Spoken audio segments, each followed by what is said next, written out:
Hello friends, मेरे डेजर classes में आप लोग का बहुत बहुत फिर से एक नए सेशन में हम स्वागत करते हैं। तो हम आज पढ़ेंगे हमारा फर्स्ट पार्ट है इंडियन कॉन्स्टिट्यूशन, भारत के संविधान के बारे में आज पढ़ेंगे। बेसिक क्लास है, याद रखिएगा। तो भारत के संविधान हम यहाँ पे पढ़ेंगे। तो भारत के संविधान के हम उन अनुच्छेद या आर्टिकल्स को पढ़ेंगे जो आपके एग्जाम के लायक है। क्वेश्चन बार बार यहाँ से क्वेश्चन पूछता है।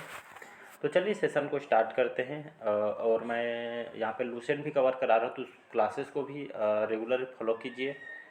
तो चलिए हम आज देखते हैं भारत के यहाँ पे इंडियन कॉन्स्टिट्यूशन, जो इम्पोर्टेंट क्वेश्चन हम कवर करेंगे। फिर हम इसका पार्ट वाइज इसका हम लाते रहेंगे। तो चैनल में बने रहिएगा, शुरू से लेकर लास्ट तक देखिएगा, तब आपको मज़ा आएगा, पढ़ने में भी आपको अच्छा लगेगा। क्वेश्चन सारे इंपॉर्टेंट है, मैं एग्जाम के बेस पे क्वेश्चन को तैयार किया गया है। तो पहला क्वेश्चन देखते हैं। संविधान सभा द्वारा अंतिम रूप से पारित संविधान में कुल कितने अनुच्छेद और यहाँ पे अनुसूचियाँ हैं। तो संविधान जब सभा द्वारा जो अंतिम रूप से जो पारित किया गया था संविधान में, तो कुल अनुच्छेद और कुल कितने अनुसूचियाँ हैं। तो इसका यहाँ पे सही आंसर हो जाएगा 395 अनुच्छेद और 8 अनुसूचियाँ। जो आपके संविधान सभा द्वारा इसको अंतिम रूप से निर्णय लिया गया था, पारित किया गया था संविधान में, कुल आपके 395 अनुच्छेद, 8 अनुसूचियाँ यहाँ पे शामिल है। तो इसको याद रखिए, कई बार एग्जाम में क्वेश्चन को पूछा है। नेक्स्ट क्वेश्चन देखते हैं। अगला क्वेश्चन देखते हैं। वर्तमान समय में भारतीय संविधान की गणना की दृष्टि से कुल कितने अनुच्छेद और अनुसूचियाँ हैं। तो इसका हम सही ऑप्शन यहाँ पे देखेंगे, तो इसका सही ऑप्शन हो जाएगा आपका 395 अनुच्छेद और यहाँ पे 12 अनुसूचियाँ हैं। मैं इसको ट्रिक वाइज भी याद करा दूंगा आपके 12 अनुसूचियाँ को। तो लगभग 312 अनुच्छेद हैं और कितने अनुसूचियाँ हैं, तो 12 अनुच्छेद है। ये आपका जो अनुच्छेद और जो अनुसूचियाँ जो है आपके, ये आपके समय भारतीय संविधान की गणना की दृष्टि से, मतलब ये अनुच्छेद अनुसूचियाँ इसके वर्तमान समय में लागू है। तो इसको याद रखिए, गणना की दृष्टि। अगला क्वेश्चन देखते हैं यहाँ पे। वर्तमान समय में 2022 के डाटा अगर देखते हैं तो भारतीय संविधान की धाराओं की कुल जो संख्या है कितनी है, तो 356, 395 या आपके 400 या 410। इसका सही ऑप्शन हम देखें तो 395 करेक्ट आंसर, सभी को पता होगा। तो 395 जो आपके भारतीय संविधान के धाराओं की कुल संख्या 395 है, ये आपका मोस्ट इम्पोर्टेंट, इसको याद रखिएगा। अगला क्वेश्चन देखते हैं यहाँ पे। इंडिया अर्थात भारत राज्यों को एक संघ होगा, यह संविधान के किस अनुच्छेद में अंकित। कई बार इस एग्जाम में क्वेश्चन को पूछा है। तो इंडिया अर्थात भारत एक ही है, तो राज्यों को एक संघ होगा, ये आप संविधान के कौन से आर्टिकल या अनुच्छेद में बताया गया है। तो अनुच्छेद 1 में, अनुच्छेद 2 में, अनुच्छेद 5 में, अनुच्छेद 12 में। तो इसका सही ऑप्शन हो जाएगा अनुच्छेद 1, आर्टिकल जो आपके 1 में बताया गया है। तो इसको याद रखिएगा। तो अनुच्छेद 1 में इसमें बताया गया है, तो भारत के जो राज्यों के एक संघ होगा, तो हर राज्य के एक संघ होगा, ये संविधान के आर्टिकल 1 में बताया। बहुत बार क्वेश्चन को रिपीट किया गया है, तो इसको याद रखिएगा।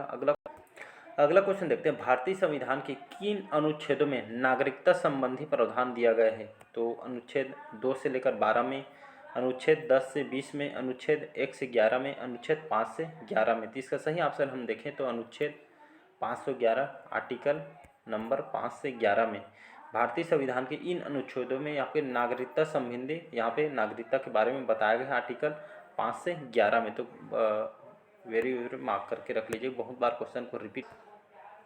अगला क्वेश्चन देखते हैं। भारतीय संविधान के किन अनुच्छेदों में नागरिकता संबंधी प्रावधान किया है। अभी जस्ट बताया मैंने, नागरिकता संबंधी प्रावधान हम देखें तो अनुच्छेद 5 से 11 में बताया गया। इसका अनुच्छेद 5 से 11 में बताया गया है, मैं जस्ट बताया हूँ।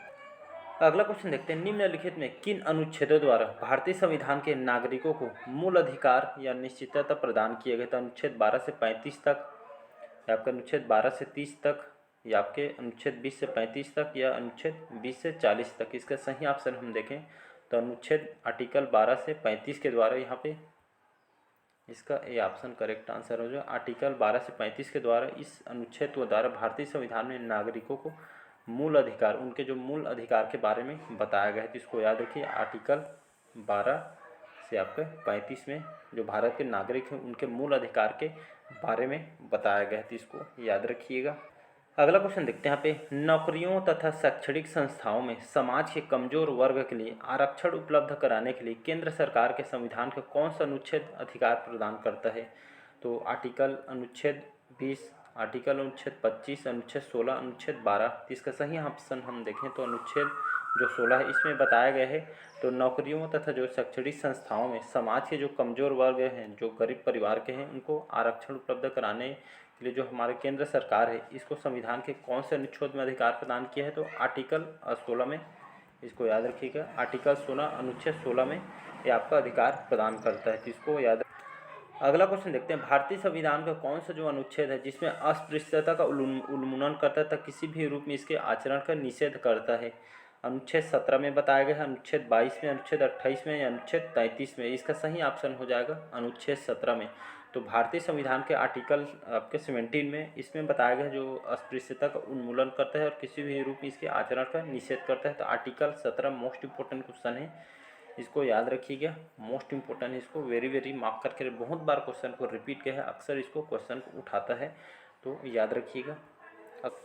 अगला क्वेश्चन देखते हैं, भारतीय संविधान का कौन सा जो अनुच्छेद है जिसमें राष्ट्रपति पद के लिए पुनः निर्वाचन की योग्यता निर्धारित करता है। तो अनुच्छेद 25 में, अनुच्छेद 37 में, अनुच्छेद 57 में, अनुच्छेद आपके 71 में। इसका सही ऑप्शन हो जाएगा आपका सी ऑप्शन, अनुच्छेद 57। तो भारतीय संविधान के अनुच्छेद 57 में राष्ट्रपति पद के लिए पुनः निर्वाचन, याद रखिए, पुनः निर्वाचन की योग्यता निर्धारित करता, कहने का मतलब है अनुच्छेद 57 में, आर्टिकल 57 में राष्ट्रपति पद के लिए यहाँ पे पुनः निर्वाचन की योग्यता यहाँ पे निर्धारित की है, इसको याद रखिएगा।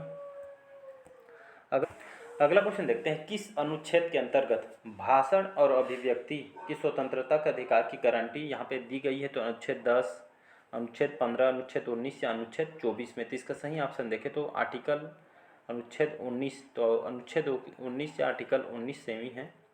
तो इसके अंतर्गत जो भाषण और अभिव्यक्ति की स्वतंत्रता का अधिकार, यहाँ पे कहीं भी आप जो भाषण अभिव्यक्ति की स्वतंत्रता की कहीं भी स्पीच आप दे सकते हैं, तो ये आर्टिकल 19 में बताया गया है, तो इसको याद रखिएगा।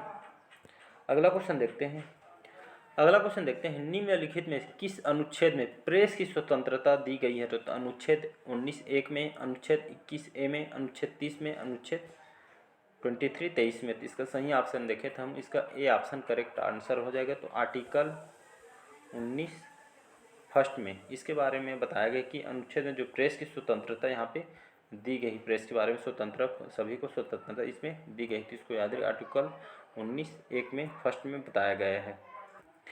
नेक्स्ट क्वेश्चन देखते हैं, मौलिक अधिकार के अंतर्गत कौन सा जो अनुच्छेद है जिसमें बच्चों के शोषण से संबंधित है। तो ये आपके आर्टिकल 19, अनुच्छेद 24, आर्टिकल 29, अनुच्छेद 31 में। इसका सही ऑप्शन देंगे तो मोस्ट इंपोर्टेंट क्वेश्चन है अनुच्छेद 24, आर्टिकल नंबर 24, इसको याद रखिएगा। तो आर्टिकल जो 24 है इसके अंतर्गत जो मौलिक अधिकार इसमें दिए है, जो इस अनुच्छेद में बच्चों का आप शोषण नहीं कर सकते, किसी भी कारखाने में उनको मतलब उनका काम वगैरह मतलब हैवी वर्क उनको काम नहीं करा सकते। तो आपके बच्चों के शोषण से संबंधित उनका शोषण आप नहीं कर सकते, इसके बारे में बताया गया अनुच्छेद 24 में। मोस्ट इंपॉर्टेंट है, सारे क्वेश्चन इंपॉर्टेंट है, इसको बार बार रिवाइज कीजिएगा। यहाँ से बहुत बार क्वेश्चन रिपीट हो, चाहे कोई भी एग्जाम को आप क्वेश्चन पेपर उठा के देख लीजिएगा, चाहे सेंट्रल गवर्नमेंट को हो चाहे स्टेट का कोई भी एग्जाम।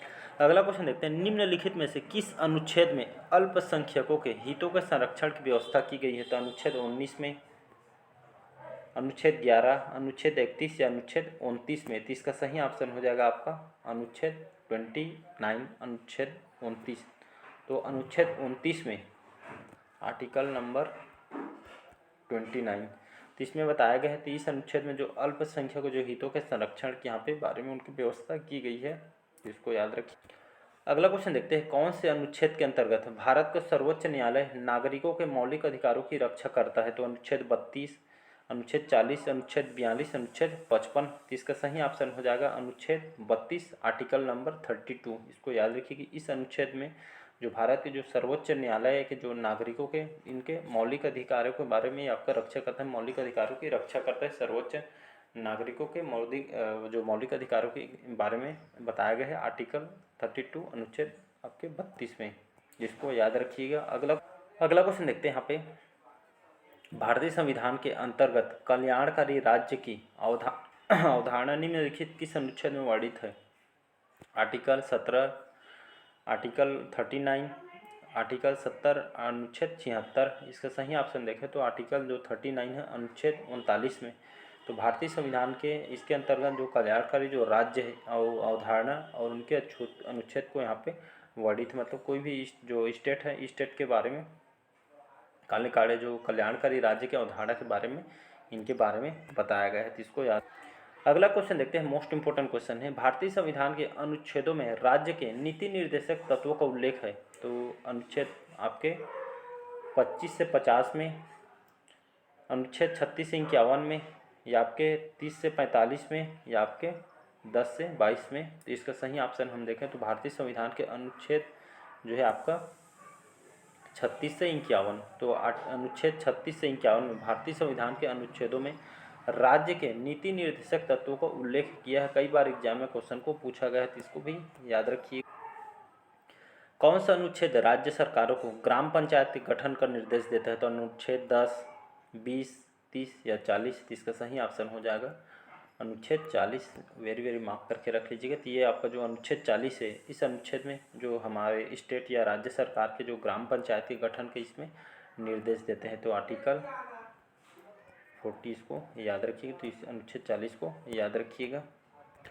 अगला क्वेश्चन देखते हैं, 42वें संविधान संशोधन द्वारा संविधान के किस अनुच्छेद में मौलिक कर्तव्यों को जोड़ा गया है? तो अनुच्छेद 51A में, अनुच्छेद 51 में, अनुच्छेद 29B में, अनुच्छेद 39C में। तो इसका सही ऑप्शन देखें तो ए ऑप्शन 51A में, इसको याद रखिएगा। अनुच्छेद 51A में 42वें संविधान संशोधन के अनुच्छेद 51A में मौलिक कर्तव्यों को जोड़ा गया है, तो इसको याद रखिएगा, क्वेश्चन पूछा गया है। नेक्स्ट क्वेश्चन, अगला क्वेश्चन देखते हैं यहाँ पे 20 क्वेश्चन है, किस अनुच्छेद के अंतर्गत कार्यपालिका की शक्ति राष्ट्रपति में निहित होगी? तो अनुच्छेद 53, 50, 45 या 41। तो अनुच्छेद जो 53 है, आर्टिकल नंबर 53, इसको याद रखिएगा। तो आर्टिकल 53 में इस अनुच्छेद के अंतर्गत जो कार्यपालिका की जो शक्ति है राष्ट्रपति में निहित हो, तो इसको याद रखिएगा। तो आज जो सेशन है कैसे लगा कमेंट करके ज़रूर बताइएगा। तो अच्छा लगे चैनल को लाइक, सब्सक्राइब और शेयर कीजिएगा। इसका नेक्स्ट पार्ट जल्द आने वाला है। कल से हम देखते हैं लुसेंट का जो हम पूरा कंप्लीट कोर्स कराने वाले हैं, तो जुड़िएगा। सारे क्लास भी अपलोड हो चुके हैं, तो उसको भी जाके देख लीजिएगा। तो आपका जो हिस्ट्री का है, आपको मिडिवल, एंशियंट और जो मॉडर्न है, तीनों कंप्लीट कराऊंगा। तो जुड़े रहिएगा। तो पहले बार आप तो चैनल को सब्सक्राइब करके रख लीजिएगा ताकि नोटिफिकेशन आप तक पहुंच पाए। तो चलिए बस आज के लिए इतना ही। थैंक